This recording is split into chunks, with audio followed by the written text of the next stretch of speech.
Whilst recording our upcoming games video last week, a week that saw some huge releases coming to the Switch don't forget, there was a lesser known game that really stood out as potentially being a great deal of fun. That was Atomicrops, seemingly a blend of farm sim and shooter. Would it provide a bountiful harvest? I'm Glen, thank you to the production team for the review code, and now let's find out.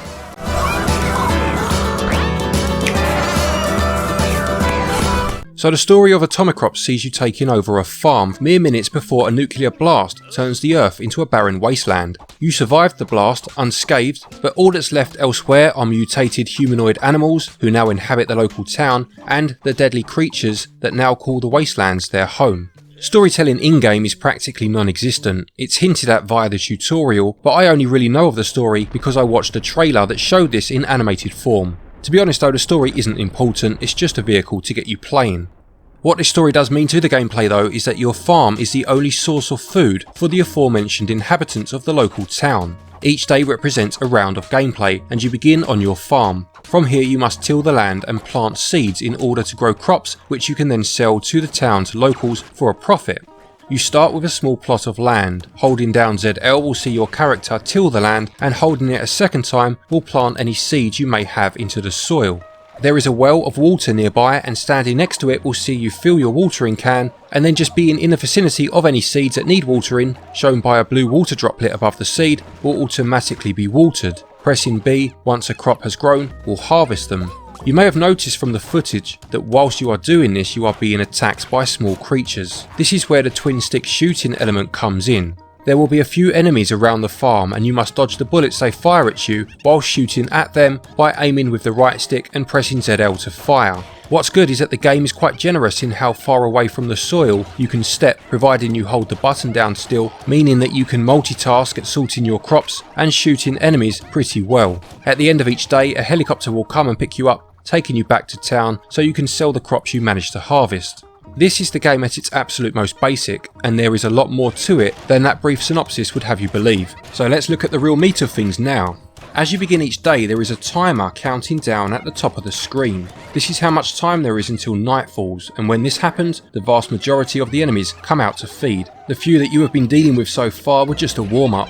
At this point the game truly goes into twin stick shooter mode, with you having to survive a set number of waves until morning comes and the enemies then retreat. During these waves the enemies will make a beeline for your crops and will destroy them given half a chance. The remains of defeated enemies can be collected and used as fertiliser on your crops, which will increase the quality and therefore the value when you get back to town. If you can harvest your crops before nightfall, then at least you won't have this aspect to worry about at night. It just becomes about survival. But you can grow the size of your plot of land as you play, meaning this won't always be logistically possible. Plus, growing crops to optimum size and quality cannot always be done in time for nightfall. This all leads to an interesting balancing act of risk and reward. But the waves of enemies are not the only thing you have to contend with. In fact, it's merely the tip of the iceberg.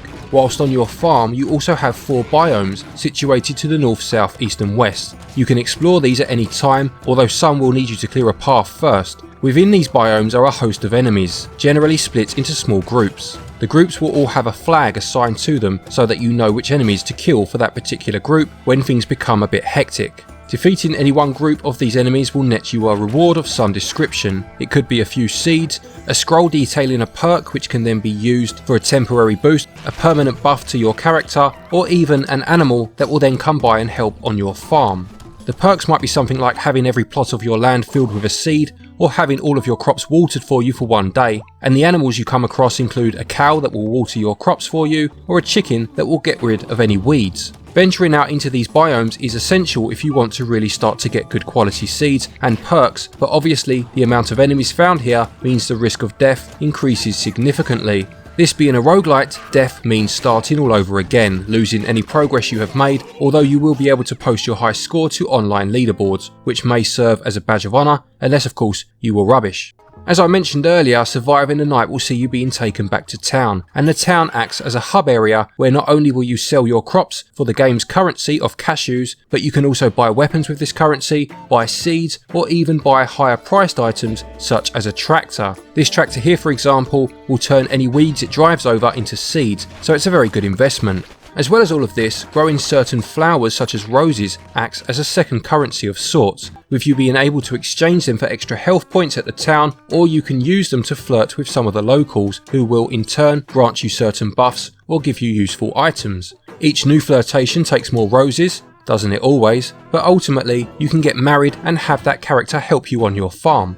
You will go through each 4 seasons within a year, with a season lasting for 3 days, the third of which will include a boss fight. At the end of a season, you will speak to the mayor of the town and you will earn yourself a number of items or buffs depending on how many crops you gave to the town during that season. Again, this could include permanent boosts to your stats, which will increase your firepower or your proficiency at farming. You may get some scrolls or a practical item such as a bridge repair kit. This means you can then start to explore even further into the biomes, or unlock the ones I mentioned earlier that were inaccessible. There are so many different elements to this game, but it all comes together brilliantly. Progress will unlock new characters for you to play as, each with their own starting perk, meaning that playing with them feels unique. It's just unfortunate that this is only a one-player game, as it would have worked very well in co-op in my opinion.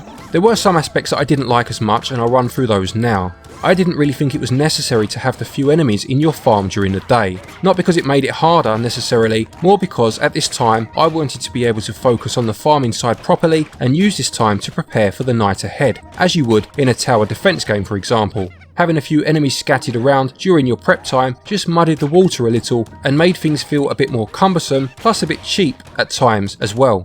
I do also wish there was more of a permanent progression system carrying over between runs. I'm happy to start again when I die in a roguelite. Trying to do that bit better every time is the nature of the beast after all. But even if you could deposit, say, an amount of your cashews each run, then be able to withdraw them next time just to give you a head start, something to make each failed run seem a little more worth it. There is clearly something that accumulates over runs, as you can see by this number in the top corner, although I couldn't for the life of me work out what it does. Maybe it gives you something later on in the game and I just wasn't able to get that far because I kept dying, I don't know, but it isn't explained in the game anywhere that I could see.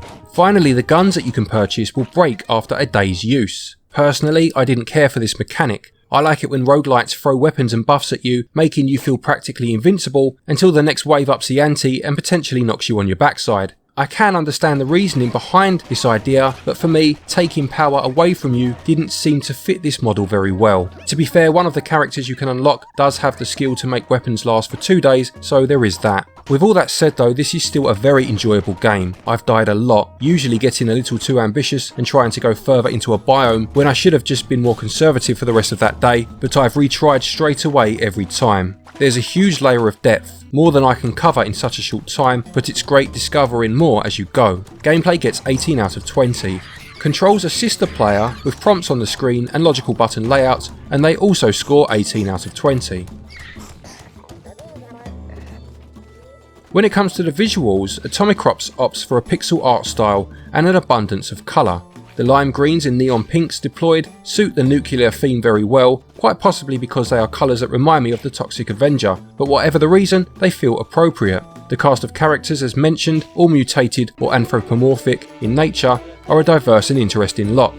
The sprite work on these characters is great, and this extends to the enemies as well. There is a real vibrancy to the game and a charm too, best encapsulated by the happy bouncing vegetables. The environments could have changed a little more as a result of the seasons, but it's still a very well crafted game nonetheless. In terms of performance, Atomicrops runs at 60 frames per second for the most part. There are slight blips at times where literally a couple of frames drop, but there are also more noticeable stutters where things will drop down closer to the 50s temporarily.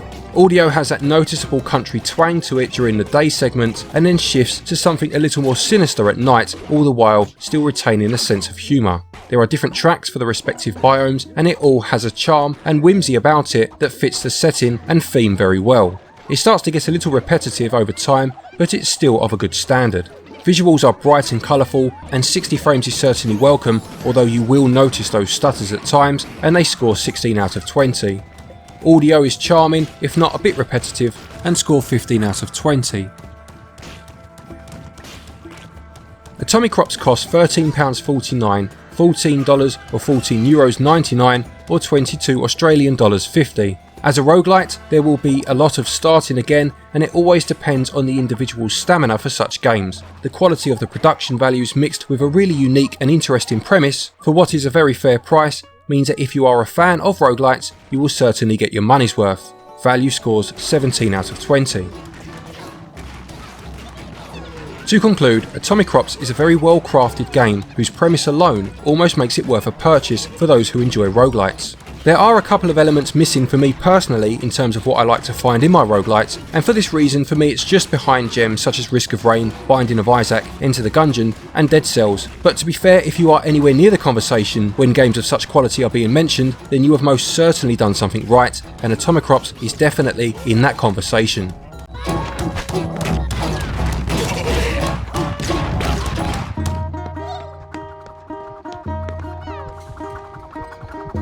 Atomicrops gets a SwitchUp score of 84%. So there you have it, another little gem of a game, discovered in the huge pile of fertiliser that is the eShop at times. A big thank you for watching this review. Please do remember to leave a like if you like what you've just seen, and consider subscribing for all things Switch all the time. Thank you to our Patreons as always for your continued support, and to each and every one of you for watching our videos. Take care, stay safe, and until next time, happy gaming.